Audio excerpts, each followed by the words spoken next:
So, I was hoping to bring some good news about the Stop Killing Games movement today. Unfortunately, I've brought just nothing, really. The issue was recently discussed in the British Parliament, and I didn't really expect anything good to happen, really. But I was sort of right. The discussion itself really did go well, where the people who were for the movement actually brought up some good points and were sort of what we wanted them to say in our favour.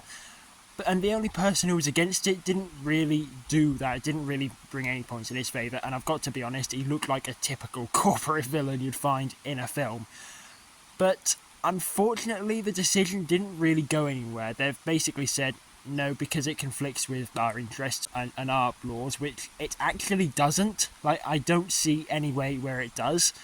We're not going to do anything, and you can keep doing whatever you want. So, a bit of a nothing outcome. If anything, it's a bad outcome. So it's really what I was expecting. I was hoping something would happen, but my realistic expectations were very low.